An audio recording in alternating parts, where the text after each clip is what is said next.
പ്രിയപ്പെട്ട കുട്ടികളെ, ഇന്ന് 7ാമത്തെ പാഠത്തിലെ കല്ലായി കാറ്റായി എന്ന പാഠഭാഗവുമായി ബന്ധപ്പെട്ട കുറച്ച് വിവരണങ്ങളാണ് ഈ വീഡിയോയിൽ ഞാൻ നൽകുന്നത്. ഒരു പദാർത്ഥത്തിൻ്റെ 3 അവസ്ഥകൾ ഏതെല്ലാം നമുക്ക് നോക്കാം. ഒരു പദാർത്ഥം പ്രധാനമായും 3 അവസ്ഥകളിലാണ് സ്ഥിതി ചെയ്യുന്നത്: ഖരം, ദ്രാവകം, വാതകം.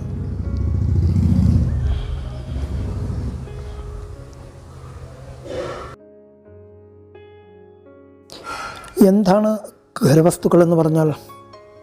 നമുക്ക് ചുറ്റും കാണുന്ന ഉറപ്പുള്ള, അതായത് ഘനവസ്തുക്കൾ, ഇവയെല്ലാം ഖരവസ്തുക്കളാണെന്ന് പറയാം. ഇവ ഖരാവസ്ഥയിലാണ് സ്ഥിതി ചെയ്യുന്നത് എന്ന് നമുക്ക് പറയാം.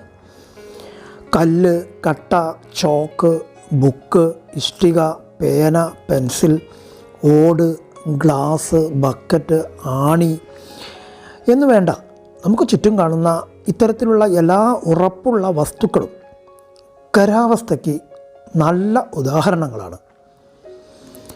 ധാരാളം മറ്റുദാഹരണങ്ങളും ഇനിയും നമുക്ക് നമ്മുടെ ചുറ്റുപാടുകളിൽ നിന്ന് കണ്ടെത്താം.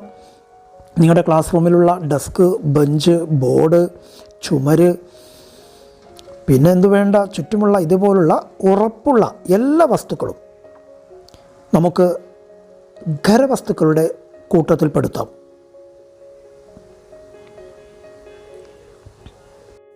ഖരവസ്തുക്കളുടെ സവിശേഷതകൾ എന്തെല്ലാമാണെന്ന് നോക്കാം. ഒരു ഖരവസ്തു അതിന് നിശ്ചിത ആകൃതി ഉണ്ടായിരിക്കും. അതുപോലെ അതിനൊരു നിശ്ചിത ഭാരവും ഉണ്ടായിരിക്കും. കൂടാതെ ഒരു ഖരവസ്തുവിന് സ്ഥിതി ചെയ്യാൻ സ്ഥലം ആവശ്യമാണ്. ഉദാഹരണമായി ഒരു കല്ല് നോക്കിയാൽ ആ കല്ലിനൊരു നിശ്ചിതമായ ആകൃതി ഉണ്ടാവും, അല്ലേ? ആ ആകൃതി ഒരിക്കലും മാറില്ല. നമ്മളതിനെ പൊട്ടിക്കാതെ അതൊരിക്കലും അതിൻ്റെ ആകൃതി മാറില്ല. എത്ര കാലം വേണമെങ്കിലും നമ്മളൊന്നും ചെയ്തില്ലെങ്കിൽ ആ കല്ല് അതേ ആകൃതിയിലായിരിക്കും. അതേപോലെ തന്നെ എല്ലാ ഖരവസ്തുക്കളും, നമുക്ക് നേരത്തെ പറഞ്ഞ എല്ലാ ഖരവസ്തുക്കളും അവയ്ക്കൊരു നിശ്ചിത ആകൃതി ഉണ്ടായിരിക്കും. മറ്റൊരു ബലം അതിൻ്റെ മുകളിൽ പ്രവർത്തിക്കാതെ, അല്ലെങ്കിൽ നമ്മളതിനെ ഒന്നും ചെയ്യാതെ അതിൻ്റെ ആകൃതിക്ക് മാറ്റം വരില്ല. അപ്പോൾ ഒരു നിശ്ചിത ആകൃതി ഉണ്ടായിരിക്കും ഖരവസ്തുക്കൾക്ക്. അതുപോലെ ഓരോ ഖരവസ്തുവിനും ഒരു നിശ്ചിത ഭാരം ഉണ്ടായിരിക്കും. കൂടാതെ ഇവ എവിടെയാണോ ഇരിക്കുന്നത് അവിടെ അതിന് ഇരിക്കാൻ ഒരു സ്ഥലം വേണം, ഒരു സ്പേസ് വേണം. അപ്പോൾ സ്ഥിതി ചെയ്യാൻ സ്ഥലവും ആവശ്യമുണ്ട്. ഇനി നമുക്ക് ദ്രാവകങ്ങളെ നോക്കാം. അവയുടെ സവിശേഷതകൾ എന്തെല്ലാമാണ്? തീർച്ചയായും ഖരവസ്തുക്കളെ പോലെ അല്ല ദ്രാവകങ്ങൾ. അവയ്ക്ക് ഏറ്റവും പ്രധാനമായിട്ട് നിശ്ചിത ആകൃതിയില്ല. ദ്രാവകങ്ങൾക്ക് നിശ്ചിത ആകൃതി ഇല്ല. പിന്നെയോ അവ എവിടെയാണോ സ്ഥിതി ചെയ്യുന്നത് ആ പ്രതലത്തിൻ്റെ ആകൃതിയായിരിക്കും ആ ദ്രാവകത്തിന്. ഉദാഹരണമായി ഒരു വാട്ടർ ബോട്ടിലുള്ള വെള്ളം, ആ വെള്ളത്തിൻ്റെ ആകൃതി എന്താണ്? അത് വാട്ടർ ബോട്ടിലിൻ്റെ ആകൃതിയായിരിക്കും. ആ വെള്ളത്തെ ഒരു ഗ്ലാസ്സിലേക്ക് ഒഴിച്ചാൽ അതിന് ഗ്ലാസിൻ്റെ ആകൃതിയായിരിക്കും. അപ്പോൾ അത് എവിടെയാണോ സ്ഥിതി ചെയ്യുന്നത് ആ പ്രതലത്തിൻ്റെ ആകൃതിയായിരിക്കും ദ്രാവകത്തിന് ഉണ്ടാവുക. അതുപോലെ ദ്രാവകത്തിന് നിശ്ചിത ഭാരമുണ്ടായിരിക്കും. മൂന്നാമതായി ദ്രാവകത്തിനും സ്ഥിതി ചെയ്യാൻ സ്ഥലം ആവശ്യമാണ്. അപ്പോൾ ഒരു ദ്രാവകത്തിൻ്റെ പ്രത്യേക സവിശേഷതകൾ: നിശ്ചിത ആകൃതി ഉണ്ടായിരിക്കില്ല, നിശ്ചിത ഭാരമുണ്ട്, സ്ഥിതി ചെയ്യാൻ സ്ഥലം ആവശ്യമാണ്. ആകൃതി അതെവിടെയാണോ സ്ഥിതി ചെയ്യുന്നത് ആ പാത്രത്തിൻ്റെ അല്ലെങ്കിൽ പ്രതലത്തിൻ്റെ ആകൃതിയായിരിക്കും ദ്രാവകത്തിന്. ഇനി വാതകത്തിൻ്റെ സവിശേഷതകൾ. അതും ദ്രാവകത്തെ പോലെ തന്നെയാണ്. ഒരു വാതകത്തിനും നിശ്ചിത ആകൃതി ഉണ്ടാകില്ല. അതിൻ്റെ ആകൃതി അതെവിടെയാണോ സ്ഥിതി ചെയ്യുന്നത് അത് സ്ഥിതി ചെയ്യുന്ന പ്രതലത്തിൻ്റെ ആകൃതി തന്നെയായിരിക്കും വാതകത്തിനും. ഉദാഹരണമായി ബലൂൺ എടുത്താൽ, ഒരു ബലൂണിനകത്തേക്ക് നമ്മൾ വായു ഊതി വീർപ്പിക്കുകയാണ്. ഊതി വീർപ്പിച്ച ബലൂണിനകത്തുള്ള വായുവിൻ്റെ ആകൃതി എന്താണ്? അത് ആ ബലൂണിൻ്റെ ആകൃതിയായിരിക്കും. ഇതേ വായുവിനെ നാം ഒരു ടയറിനുള്ളിലേക്ക് നിറച്ചാൽ അതിന് ടയറിൻ്റെ ആകൃതിയായിരിക്കും. ഇപ്രകാരം ഒരു വാതകത്തിനും ദ്രാവകത്തെ പോലെ നിശ്ചിത ആകൃതിയില്ല. പിന്നെയോ അത് സ്ഥിതി ചെയ്യുന്ന പ്രതലത്തിൻ്റെ ആകൃതിയായിരിക്കും സ്വീകരിക്കുക. അപ്പോൾ ഒരു വാതകത്തിന് നിശ്ചിത ആകൃതി ഉണ്ടാവില്ല. രണ്ടാമത്തെ പ്രത്യേകത, അതിന് നിശ്ചിത ഭാരമുണ്ടായിരിക്കും. ഒരു വാതകം ഏത് പ്രതലത്തിലാണോ സ്ഥിതി ചെയ്യുന്നത് അതിന് ആ നിശ്ചിത അളവിൽ ഭാരം ഉണ്ടായിരിക്കും. മൂന്നാമതായി, ഒരു വാതകത്തിനും ദ്രാവകത്തെ പോലെ തന്നെ സ്ഥിതി ചെയ്യാൻ സ്ഥലം ആവശ്യമുണ്ട്. അപ്പോൾ ഖരം, ദ്രാവകം, വാതകം ഈ മൂന്നവസ്ഥയിലാണെങ്കിലും ഇവയ്ക്ക് സ്ഥിതി ചെയ്യാൻ സ്ഥലം ആവശ്യമുണ്ട്. നിശ്ചിത ഭാരവും ഉണ്ടായിരിക്കും. പക്ഷെ ആകൃതിയുടെ കാര്യത്തിലാണ് പ്രത്യേകത. ഖര വസ്തുക്കൾക്ക് മാത്രമേ നിശ്ചിത ആകൃതി ഉണ്ടാവുകയുള്ളൂ. ഒരു പദാർത്ഥത്തിൻ്റെ അവസ്ഥകൾ മാറുന്നുണ്ടോ നമുക്ക് നോക്കാം. ചൂടാക്കുമ്പോൾ ജലം നീരാവിയാകുന്നു, നമുക്കെല്ലാം അറിയാം. ഈ നീരാവിയെ തണുപ്പിച്ചാൽ അത് വീണ്ടും ജലമാകുന്നു. ഈ ജലത്തെ നന്നായി തണുപ്പിക്കുമ്പോൾ അത് ഐസാകുന്നു. ഐസ് ഉരുകിയാൽ അത് വീണ്ടും ജലമായി മാറുന്നു. ഇപ്രകാരമാണ് ഒരു വസ്തുവിൻ്റെ അവസ്ഥകൾക്കുണ്ടാകുന്ന മാറ്റം. അതായത് ചൂടാക്കുമ്പോൾ ജലം നീരാവിയായി മാറുകയാണ്. നമ്മൾ കണ്ടിട്ടുണ്ട് അല്ലേ? ഈ നീരാവി എന്ന് പറഞ്ഞാൽ ജലത്തിൻ്റെ വാതകാവസ്ഥയെയാണ് നീരാവി എന്ന് വിളിക്കുന്നത്. അപ്പോൾ ജലം അതിൻ്റെ വാതക അവസ്ഥ പ്രാപിക്കുമ്പോൾ അത് നീരാവിയായി മാറുന്നു. അപ്പോൾ ജലത്തിൻ്റെ വാതകാവസ്ഥയാണ് നീരാവി. ഈ നീരാവിയെ തണുപ്പിക്കുമ്പോൾ അത് വീണ്ടും ജലമായിട്ട് മാറുകയാണ്. അതായത് ജലം തണുപ്പിച്ചാൽ ഐസായി മാറും. ഐസ് എന്ന് പറയുന്നത് ഖരാവസ്ഥയാണ്. അപ്പോൾ ഒരു ജലത്തിൻ്റെ ഖരാവസ്ഥയിലേക്കുള്ള മാറ്റമാണ് ഐസ്. ഐസ് എന്ന് പറയുന്നത് ഖരാവസ്ഥയാണ്. ഐസ് ഉരുകിയാൽ വീണ്ടും അത് ജലമായി മാറുന്നു. അതായത് ദ്രാവകാവസ്ഥയിലേക്ക് തന്നെ അത് മാറ്റപ്പെടുന്നു.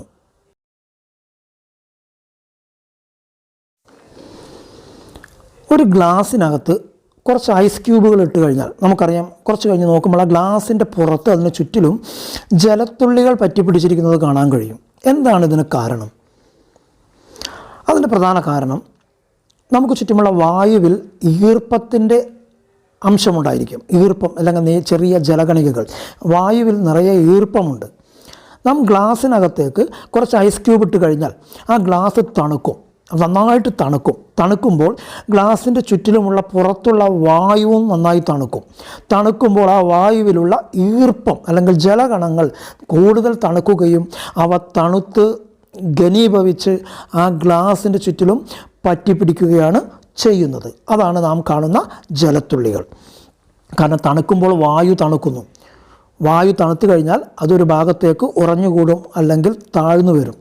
ഇവിടെ ചുറ്റിലുമുള്ള വായു, ഗ്ലാസ്സിനകത്തുള്ള ഐസ് ക്യൂബിൻ്റെ തണുപ്പ് കൊണ്ട് ഗ്ലാസ്സിന് പുറത്തുള്ള വായുവും തണുക്കുകയും അങ്ങനെ ആ വായുവിലുള്ള ഈർപ്പം അല്ലെങ്കിൽ ജലകണികകൾ തണുത്ത് ആ ഗ്ലാസ്സിന് ചുറ്റിലും പറ്റിപ്പിടിക്കുകയാണ് ചെയ്യുന്നത്. ഇതാണ് ജലത്തുള്ളികളായി നാം കാണുന്നത്. ഒരു പദാർത്ഥത്തിന് 3 അവസ്ഥകളുണ്ട്. ഇത് തെളിയിക്കാമോ? ചിലപ്പോൾ പരീക്ഷണം ചോദിക്കും. എങ്ങനെയാണ് നമുക്ക് ഒരു പരീക്ഷണത്തിലൂടെ ഒരു പദാർത്ഥത്തിന് 3 അവസ്ഥകളുണ്ടെന്ന് തെളിയിക്കാൻ പറ്റുക? അതിന് പ്രധാനമായി നമുക്ക് വേണ്ടുന്ന സാധനങ്ങളാണ് ഒരു പാത്രം വേണം, കുറച്ച് ജലം വേണം, പാത്രം അടയ്ക്കാനൊരു അടപ്പും വേണം. എങ്ങനെയാണ് ഈ പരീക്ഷണം നടത്തുക? പാത്രത്തിൽ അല്പം ജലമെടുത്ത് അടുപ്പിൽ വെച്ച് നന്നായി ചൂടാക്കുക. നന്നായിട്ട് വെട്ടി തിളയ്ക്കുമ്പോൾ ഈ ജലത്തിൽ നിന്ന് പതിയെ നീരാവി പൊന്തി വരുന്നത് കാണാം അല്ലേ? നമ്മൾ അടുക്കളയിലൊക്കെ ചായയും കാപ്പിയൊക്കെ ഉണ്ടാക്കുമ്പോൾ കാണുന്നതാണ്. ഈ നീരാവി വരുമ്പോൾ നാം ഒരു അടപ്പ് ഉപയോഗിച്ച് അതിനെ അടയ്ക്കുക. അടച്ചു കഴിഞ്ഞ് അല്പം കഴിഞ്ഞൊന്ന് തുറന്ന് നോക്കിയാൽ ഈ നീരാവി ഈ അടപ്പിൻ്റെ മുകളിൽ തട്ടി അവിടെ നീരാവി അടപ്പിൻ്റെ മുകളിൽ തട്ടുമ്പോൾ എന്ത് ചെയ്യും? അതവിടെ കിടന്ന് തണുത്ത് ആ അടപ്പിന് മുകളിലൊക്കെ ജലത്തുള്ളികൾ വെള്ളമായിട്ട് ഇങ്ങനെ നിൽക്കുന്നത് കാണാൻ കഴിയും അല്ലേ? ഇങ്ങനെ അടപ്പിനുള്ള നീരാവി തട്ടി തണുക്കുമ്പോൾ ജലത്തുള്ളികളായി മാറുന്നത്. ഈ ജലത്തെ നാം നന്നായിട്ട് തണുപ്പിക്കുമ്പോൾ അതെന്താവും? ഐസായി തന്നെ മാറുന്നു. ഈ ഐസിനെ വീണ്ടും നമ്മളൊന്ന് ചൂടാക്കി നോക്കൂ, അതെന്തോ ഉരുകി ജലമാകും. ഈ ജലത്തെ വീണ്ടും നമ്മൾ ചൂടാക്കുമ്പോൾ അത് നീരാവിയായി വീണ്ടും മാറുന്നു. ഇതിങ്ങനെ തുടർന്നു കൊണ്ടിരിക്കും. ഇവിടെ ഈ പരീക്ഷണത്തിൽ നിന്ന് നാം എത്തിച്ചേർന്ന നിഗമനം എന്താണ്? ഈ പരീക്ഷണത്തിൽ ജലം ചൂടാക്കുമ്പോൾ ദ്രാവകാവസ്ഥയിലായിരുന്ന ജലം നീരാവിയായി മാറുന്നു എന്ന് പറഞ്ഞാൽ, നീരാവി എന്ന് പറയുമ്പോൾ അത് വാതകാവസ്ഥയാണ് അല്ലേ? ഈ നീരാവിയെ നാം അടപ്പ് ഉപയോഗിച്ച് തണുപ്പിക്കുമ്പോൾ തണുത്താൽ അത് ജലമായി മാറുന്നു. ജലം എന്ന് പറയുമ്പോൾ ദ്രാവകാവസ്ഥയിലേക്ക് മാറി. വീണ്ടും ഈ ജലത്തെ നാം വളരെ ശക്തിയായി തണുപ്പിക്കുമ്പോൾ അത് ഉറഞ്ഞുകൂടി തണുത്തുറച്ച് ഐസായി മാറുന്നു. ഐസ് എന്ന് പറയുമ്പോൾ അത് ഖരാവസ്ഥയിലേക്ക് മാറി, ഉറപ്പുള്ള വസ്തുവായി. അപ്പോൾ ഖരാവസ്ഥയിലേക്ക് മാറുന്നു അല്ലേ? അപ്പോൾ ഇതിൽ നിന്ന് ഒരു പദാർത്ഥത്തിന് 3 അവസ്ഥകൾ ഉണ്ട് എന്ന് നമുക്ക് തിരിച്ചറിയാം. ഇവിടെ നമ്മൾ ചെയ്ത പരീക്ഷണത്തിൽ ജലം ദ്രാവകാവസ്ഥ, അതിനെ ചൂടാക്കുമ്പോൾ അത് നീരാവിയാകുന്നു, അതായത് വാതകാവസ്ഥ. ഈ വാതകാവസ്ഥയിലുള്ള നീരാവിയെ തണുപ്പിക്കുമ്പോൾ അത് വീണ്ടും ജലമാകുന്നു, ദ്രാവകാവസ്ഥ. ഈ ദ്രാവകത്തെ വീണ്ടും ശക്തിയായി തണുപ്പിക്കുമ്പോൾ അത് ഐസാകുന്നു, ഖരാവസ്ഥ. അപ്പോൾ പദാർത്ഥത്തിന് 3 അവസ്ഥകളുണ്ട്. നമ്മളിപ്പോൾ പറഞ്ഞ പരീക്ഷണത്തിൻ്റെ ഒരു ചിത്രീകരണ രൂപമാണിത്. ഒരു പദാർത്ഥം അതിൻ്റെ 3 അവസ്ഥകളിലൂടെ കടന്നു പോകുന്നു എന്ന് തെളിയിക്കുന്ന ചെറിയൊരു ചിത്രമാണ് ഇവിടെ കൊടുത്തിട്ടുള്ളത്. അത് നന്നായി നോക്കി നമുക്ക് മനസ്സിലാക്കാൻ പറ്റും. നമ്മുടെ പാഠപുസ്തകത്തിൽ ഒരു ബലൂൺ റോക്കറ്റ് അല്ലെങ്കിൽ ബലൂൺ ബോട്ട് എങ്ങനെ നിർമ്മിക്കാം, ഈ ബലൂൺ റോക്കറ്റ് അല്ലെങ്കിൽ ബോട്ട് സഞ്ചരിക്കാൻ കാരണം എന്താണ് എന്നുള്ളൊരു പരീക്ഷണമുണ്ട്. നമുക്ക് ഈ പരീക്ഷണം എങ്ങനെ വ്യക്തമായിട്ട് മനസ്സിലാക്കാൻ പറ്റും?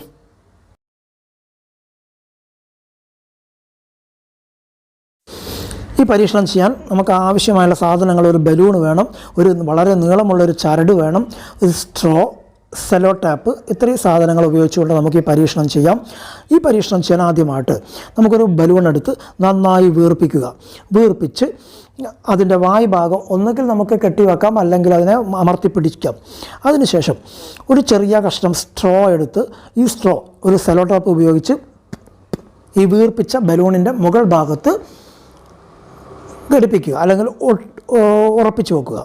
അതിനുശേഷം ആ നീളമുള്ള ചരടിൻ്റെ ഒരറ്റം ഈ സ്ട്രോയുടെ ഉള്ളിലൂടെ കടത്തിയ ശേഷം നൂലിൻ്റെ 2 അറ്റവും 2 ഭാഗത്തേക്കായി വലിച്ചു കെട്ടുക. ശേഷം ഈ വീർപ്പിച്ച ബലൂൺ ഈ നൂലിൻ്റെ ഒരു ഭാഗത്തേക്ക് നാം നീക്കി കൊണ്ടുപോവുക, ഒരറ്റത്ത് വെച്ച്.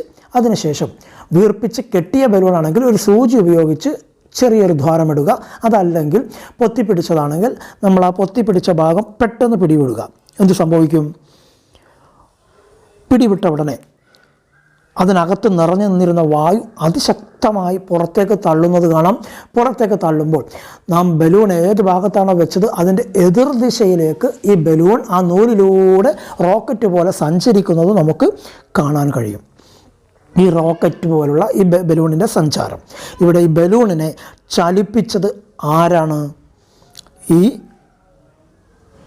ബലൂണിനകത്ത് നാം നിറച്ചു വെച്ച വായുവാണ് പുറത്തേക്ക് പോകുമ്പോൾ ഈ ബലൂണിനെ ചലിപ്പിച്ചത്. ഈ പരീക്ഷണത്തിൽ ഇവിടെ ബലൂൺ ചലിക്കാൻ കാരണം എന്താണ്? വീർപ്പിച്ച ബലൂണിൽ നിറഞ്ഞിരിക്കുന്ന വായു പെട്ടെന്ന് പുറത്തേക്ക് പ്രവഹിക്കുമ്പോൾ വായു ബലൂണിൽ ശക്തിയായിട്ടൊരു ബലം പ്രയോഗിക്കുന്നുണ്ട്, എന്നിട്ടാണ് അത് പുറത്തേക്ക് പോകുന്നത്. അപ്പോൾ ബലൂണിനെ എതിർവശത്തേക്ക് തള്ളിക്കൊണ്ട് അകത്തുള്ള വായു പുറത്തേക്ക് പ്രവഹിക്കുകയാണ് ചെയ്യുന്നത്. അപ്പോൾ ഈ വായു ഈ ബലൂണിൽ പ്രയോഗിക്കുന്ന ശക്തിയേറിയ ബലം അല്ലെങ്കിൽ മർദ്ദം, ഈ ബലമാണ് ഈ ബലൂണിനെ എതിർദിശയിലേക്ക് ഒരു റോക്കറ്റ് പോലെ ചലിപ്പിക്കാനുള്ള കാരണം. ഇതാണ് ബലൂൺ റോക്കറ്റ് പോലെ ചലിക്കുന്നതായിട്ട് നമുക്ക് മനസ്സിലാവുന്നത്. ഈ പരീക്ഷണത്തിൽ പറഞ്ഞതുപോലെ നിങ്ങളും വീട്ടിൽ നിന്ന് ഇതുപോലുള്ള ഒരു റോക്കറ്റ് ബലൂണോ റോക്കറ്റ് ബോട്ടോ ഉണ്ടാക്കി അതിൻ്റെ വീഡിയോ എടുത്ത് അയച്ചു തരണം. ഓക്കെ.